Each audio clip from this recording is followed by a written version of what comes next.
¿Cómo identificar en dónde tu temor al hombre ha sido intensificado por las personas en tu pasado? Mi nombre es Alexis B., siervo del Señor Jesucristo, y para mí es un placer poder compartirte este capítulo 4 del libro Cuando la gente es más grande y Dios es pequeño. Y en este libro tratamos de cómo vencer la presión del grupo, la codependencia y el temor al hombre. En el capítulo 1 del libro hablamos tanques de amor con un agujero. En el capítulo 2 hablamos sobre la gente me verá. El capítulo 3, la gente me rechazará. Y en este capítulo 4 hablaremos sobre el tema la gente me lastimará físicamente. Y estaremos hablando temas como un héroe cobarde, el temor vence y una generación es derrotada, dos líderes llenos de fe, Janet, un estudio de caso, el rastro del temor al hombre, una estructura bíblica para vencer la vergüenza y la amenaza, la elección ante nosotros. Y al final tendremos unas preguntas que nos harán reflexionar, pensar. Así que comencemos. Janet fue víctima de violencia física y sexual. De los 7 años a los 12 fue violada por su padre.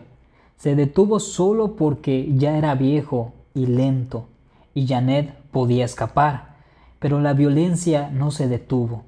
Durante sus años de adolescencia su hermano mayor la golpeaba hasta que doblaba el cuerpo por el dolor. Sin embargo, ni los ojos morados o las costillas rotas la podían llevar al hospital porque su hermano la amenazaba con matarla si se lo contaba a alguien. Ella tiene 35 años.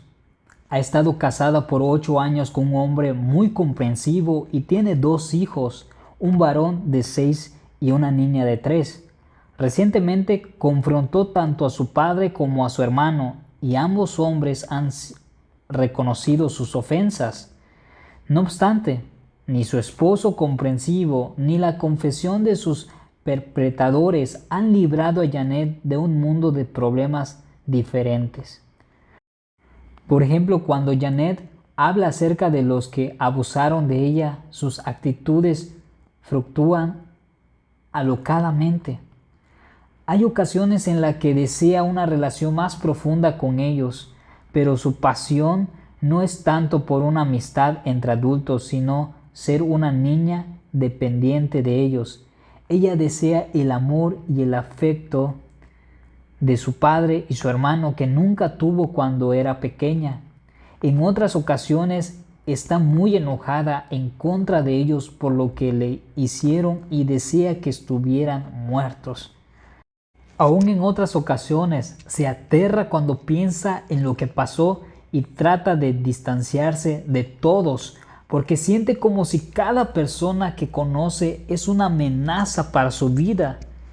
Ciertamente, todas estas reacciones son entendibles en una mujer que ha sido trágicamente victimizada, pero también revelan que los abusadores de Janet continúan teniendo una influencia controladora en su vida.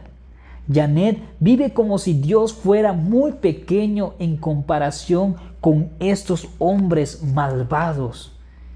Ya hemos visto que el temor a otras personas viene de adentro de nosotros. No importa dónde o con quién vivamos, el temor al hombre es una característica regular de nuestros corazones teñidos por el pecado. Pero ciertamente las influencias pueden dejarnos más propensos a estas tendencias pecaminosas. Ciertamente lo hicieron con el caso de Janet. La vulnerabilidad que tiene Janet al temor a otras personas puede ser comparada con la vulnerabilidad hacia la lascivia, que es común en una persona que ha sido introducida a la pornografía a temprana edad. Encontramos lascivia en todos nosotros, pero tal persona Debe estar particularmente en guardia en contra del deseo sexual. Para algunas personas, la lascivia puede ser una tentación fluctuante. Algunas veces la batalla es feroz, otras veces alguna otra batalla parece ser más urgente. Pero para alguien que ha sido introducido a la pornografía, la batalla puede ser constante. Tal persona puede tener que reclutar apoyo en oración constante y estar preparado para la batalla diaria.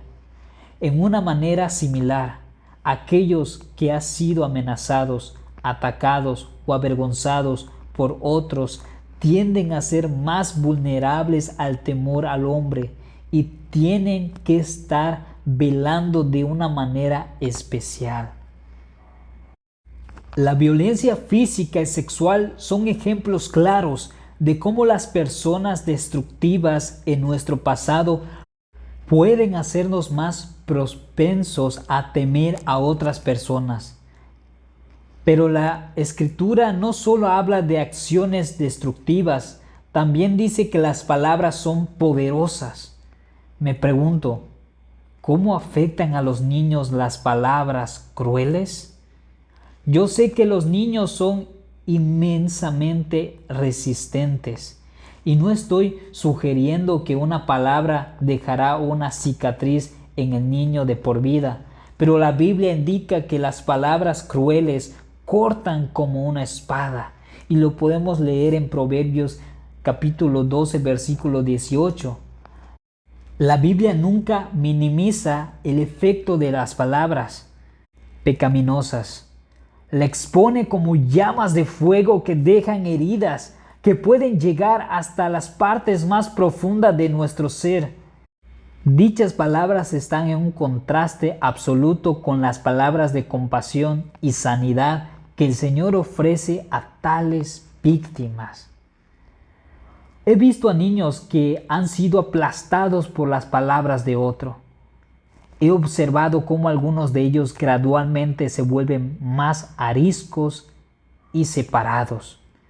Se ven como si tuvieran una cicatriz, siempre a la defensiva y vigilantes, como si estuvieran en una batalla.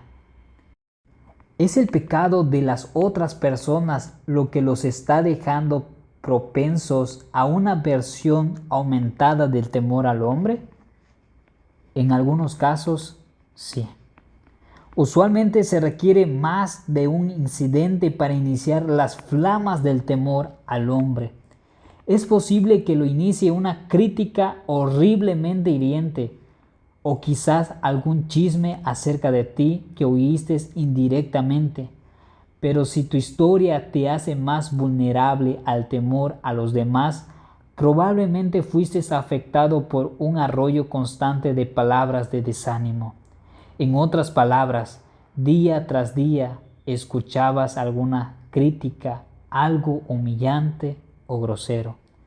Tal vez las palabras ofensivas no fueron tan frecuentes.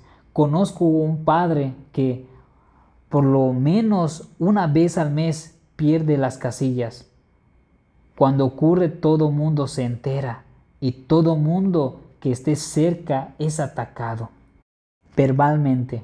Después de como una media hora de estar fuera de control, regresa y se disculpa con aquellos a quien hirió. Actúa como un borracho, pero sin alcohol. ¿Qué piensas de este hombre? ¿Sería bueno ver desaparecer sus explosiones, pero al menos se disculpa? Las cosas podrían ser peores. No obstante, he notado cambios en su único hijo. Él es cada vez más tímido, tiene miedo de intentar algo en lo que haya la posibilidad de fracasar. En otro tiempo era amigable con los adultos, ahora solo cuando alguien le dirige la palabra. El problema es que el padre, quien está tratando honestamente de controlar su ira, no conversa en realidad con su hijo, entre explosión y explosión. Él grita, se disculpa y regresa a su trabajo. Eso es todo. Entonces, aun cuando las palabras lastimeras vienen solo una vez al mes, estas son las únicas que el niño escucha. Antes de ofrecer algunas respuestas específicas para aquellos que han sido oprimidos por otras personas, consideremos algunos ejemplos de la Escritura de cómo respondió la gente a las amenazas y a los ataques. Cuando Abraham estaba rumbo a Egipto debido a una hambruna, un poco después de que Dios le prometiera hacer de él una gran nación. Y aconteció que cuando estaba para entrar a Egipto, dijo a Sarai su mujer: He aquí, ahora conozco que eres mujer de hermoso aspecto, y cuando te vean los egipcios, dirán: su mujer es, y me matarán a mí, y a ti te reservarán la vida. Ahora pues, di que eres mi hermana, para que me vaya bien por causa tuya, y viva mi alma por causa de ti. Lo podemos leer en Génesis capítulo 12, versículo 11 al 13. Este es ciertamente el temor al hombre. No obstante, es un poquito diferente al temor al ser expuesto. El temor de Abraham era temor a ser amenazado físicamente. No temía que alguien lo avergonzara, sino temía que alguien lo matara. Se sentía vulnerable y sin protección. Sin embargo, en vez de confiar en Dios, confió en su propia estrategia de autodefensa. Para Abraham, los egipcios eran grandes y Dios era pequeño. Frecuentemente los salmos mencionan el temor a los enemigos. Por ejemplo, cuando David fue sitiado por los filisteos en Gad, habló de la persecución candente de sus atacantes y de sus temores. Cuando se dormía no tenía la certeza de levantarse otra vez. Sin embargo, su reacción fue decidentemente diferente a la de Abraham. David tenía miedo, pero no le temía más a la gente que a Dios. Él dijo: el día que temo, yo en ti confío. En Dios alabaré su palabra. En Dios he confiado, no temeré. ¿Qué puede hacerme el hombre? Lo podemos leer en Salmo capítulo 56, versículo 3 y 4. Dios era la roca y fortaleza de David. No obstante, Abraham, aunque recién se había enterado de que las promesas de Dios para él, veía a los egipcios más grandes que a Dios y mintió para lidiar con sus temores. Aunque no es un ejemplo del manejo del temor a otros, Abraham al menos nos muestra que este asunto es común aún entre los hombres de fe. Pero, ¿por qué no aprendió Abraham de esta experiencia? Unos cuantos capítulos después, en Génesis capítulo 20, usó exactamente el mismo plan. Solo una de las víctimas fue diferente. No solo puso a su esposa en una situación en la que podía ser manchada, sino que también pecó en contra de Abimelec, rey de Gerar. Abimelec no era un hombre tan poderoso como Faraón, pero era un hombre de reputación y era el que gobernaba la región. Aparentemente ese hecho fue suficiente para Abraham y le pidió a su esposa que retomara el plan de engaño. Solo la intervención divina evitó que Abimelec adulterara y que Abraham fuera plenamente avergonzado. Con este pasado, esta mezcla de fe y temor, Abraham no parecía ser un buen candidato para pasar la prueba, quizá más difícil de soportar. ¿Podría poner su temor al Señor en primer lugar de tal forma que obedeciera, aunque esto significara tener que sacrificar a su único hijo? Una cosa es tener tu vida bajo amenazas, pero cosa es más seria, tener amenazada la vida de tu hijo. Y esta fue la prueba que Abraham enfrentó, pero nunca titubeó. Cuando se le dijo que sacrificara a su hijo, Abraham se levantó temprano para obedecer al Señor. ¿Qué padre hubiera hecho eso? La mayoría de nosotros al menos tomaríamos unas horas para ir a caminar juntos o jugar por última vez con la pelota, pero Abraham se recobró de su temor al hombre de una manera espectacular cuando fue probado por Dios. Cuando Abraham demostró su voluntad de confiar en Dios, aunque significara la muerte de su hijo, el ángel del Señor le dijo: ahora sé que temes a Dios. Y lo podemos leer en Génesis capítulo 22, 12. El ejemplo de la fe firme de Abraham no erradicó de sus descendientes el temor al hombre. La historia de Israel literalmente dio un giro dramático por el temor de los hebreos de que los cananeos le dañarán físicamente. El pueblo fue de estar a un punto de entrar a la tierra prometida a merodear por el desierto por muchos años.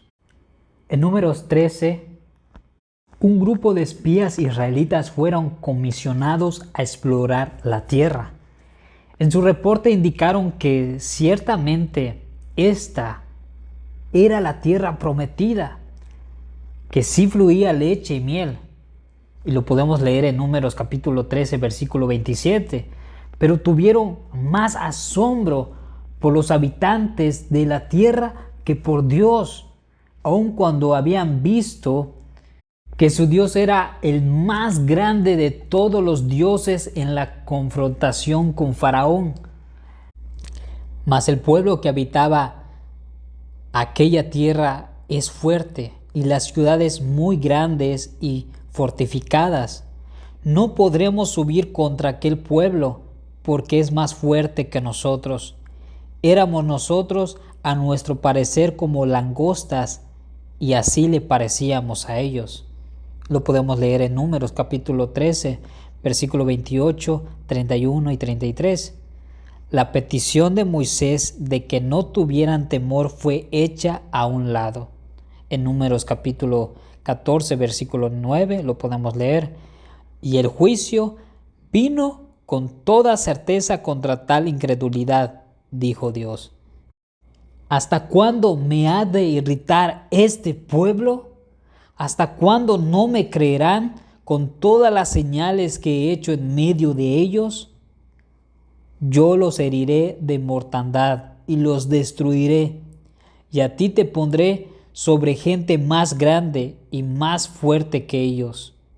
Lo podemos leer en Números capítulo 14 del 11 al 12. Nuestro Dios celoso demanda ser el único en ser adorado y exaltado. Era idolatría temer más al faraón que al Dios verdadero.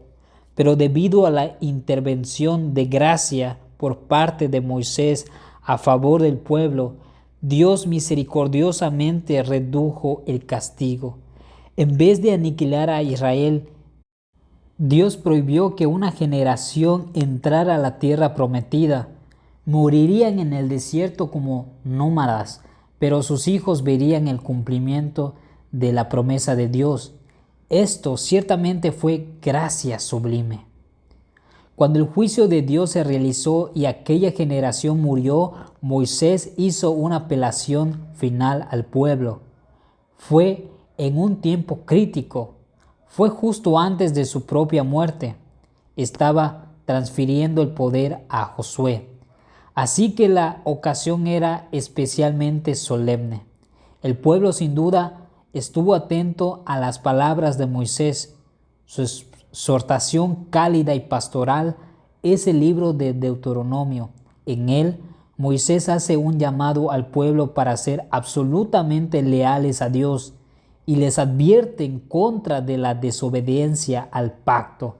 En especial, les recordó al pueblo que evitaran el error del pasado de temer más a la gente que a Dios. ¿Acaso no lo dice, no temas ni desmayes? ¿Y no temáis ni tengáis miedo de ellos? Pero durante el tiempo en el desierto la gente no escuchó y el resultado había sido una derrota catastrófica. Aquello a lo que habían temido realmente los había vencido. Por lo tanto, Moisés continúa las advertencias. No tengas temor de él, oh rey de Basán.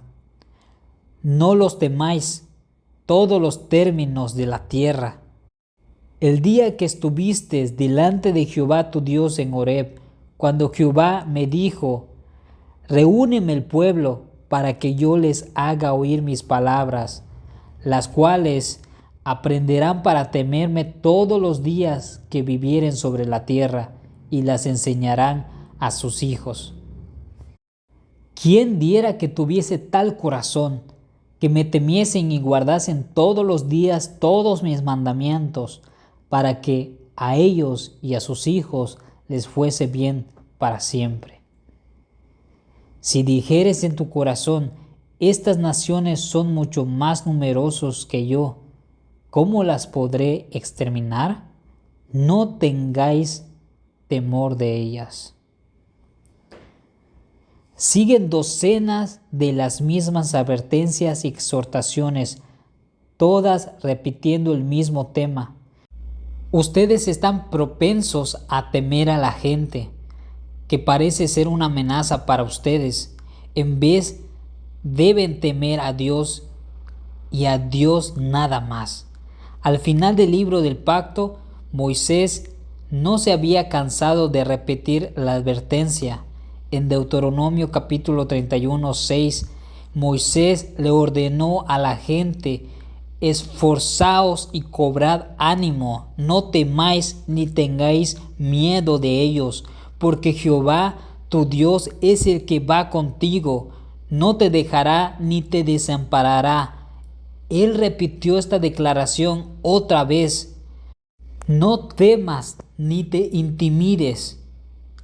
El sermón terminó con ese ánimo final. El libro de Josué comienza de la misma manera. Lee Josué capítulo 1 del versículo 1 al versículo 9 y nota las exhortaciones. Dios dice 3 veces durante su consejo inicial a Josué: esfuérzate y sé valiente. Dios le dice: mira que te mando que te esfuerces y seas valiente. No temas ni desmayes, porque Jehová tu Dios estará contigo en donde quiera que vayas. Josué, como el buen estudiante que siempre fue, repitió más adelante estos mandamientos divinos cuando se enfrentó a 5 reyes cautivos. Le dijo a Israel: no tengan miedo ni se atemoricen, sean fuertes y valientes. Su confianza iba a la par con su obediencia, como debe ser siempre, y personalmente mató a los 5 reyes con su espada. Josué, a través de tal liderazgo, dejó el más grande de los legados, y sirvió Israel a Jehová todo el tiempo de Josué. David es otro ejemplo de un varón que temió a Dios y no a los hombres. Los salmos de David a menudo giran alrededor de una pregunta: ¿a quién temo? ¿A Dios o a los hombres? Debido a que había llegado a conocer al Dios vivo, su respuesta raras veces estaba en duda. Jehová reina para siempre. Salmo 146:10. Los hombres mortales mueren y sus planes mueren con ellos. Salmo 146:4. Dios era su escudo. Salmo 3, Salmo 5:12, Salmo 7:10. Su refugio. Salmo 5:11, 9 y 9. Su fortaleza. Lo podemos encontrar en Salmos 118:14. Su roca y castillo y salvación. Salmo 18:2. Cuando tenía miedo, recordaba que las personas podían tener un gran poder grande cuando las comparaba consigo mismo, pero no tenían poder en comparación con su Dios. Trabajé en un hospital para veteranos por 2 años. Durante ese tiempo escuché las historias de muchos veteranos de guerra y vi las consecuencias de la guerra. Los hombres solían despertar de pesadillas ocasionadas por eventos que habían ocurrido 40 años atrás. Algunos usaban drogas para callar sus temores y entumecer algunas imágenes mentales. Otros se aislaban de los demás como estrategia de protección. Algunos de ellos parecían estar constantemente vigilantes, como si nunca hubieran dejado la batalla. Algunos usaban la ira como manera para mantener a los demás alejados. Si hubieran escuchado sus historias de combate, probablemente hubieras pensado que era natural su temor a la amenaza. Yo diría que era casi natural. El rey David frecuentemente fue amenazado por sus enemigos y cuando era amenazado también tuvo miedo. Pero esto no era exactamente el temor al hombre y tampoco provocó el temor al hombre. El temor al hombre es una exageración pecaminosa de una experiencia normal. Permíteme explicarte esto. Deberíamos tener temor cuando nos amenazan físicamente. Ciertamente no es pecaminoso el hecho de que tu adrenalina esté fluyendo cuando te están disparando. Pero el temor al hombre es un temor enloquecedor. Puede comenzar con el temor muy natural asociado con el ser vulnerable y amenazado. Sin embargo, a veces esta alarma no es regulada por la fe. Se convierte en un temor que se concentra en sí mismo y por un momento se olvida de Dios. Se convierte en un temor que, cuando se activa, gobierna tu vida. En tal estado, confiamos que nuestra salvación está en otras personas. Tener miedo no está mal en sí mismo. Como criaturas que vivimos en un mundo pecador, debemos tener miedo a veces. El problema es cuando el temor olvida a Dios. Esta fue la experiencia de Janet y fue la experiencia de muchos de los veteranos que conocí. Por lo tanto, los salmos de David no son ilustraciones del temor al hombre. Su temor estaba dentro de los parámetros de Dios. En su temor constantemente se volvió a su rey. Él es una ilustración de que las malas experiencias no tienen que provocar el temor pecaminoso al hombre. Pero notemos lo que hacía David. Constantemente se recordaba a sí mismo que él estaba en una encrucijada entre la fe en Dios y el temor a la gente. Siempre estaba alerta a su vulnerabilidad a temer al hombre. Similarmente, si has estado en situaciones que han sido amenazadoras físicamente, seguramente estarás alerta. Es una resbaladilla entre el temor normal y un temor idólatra al hombre.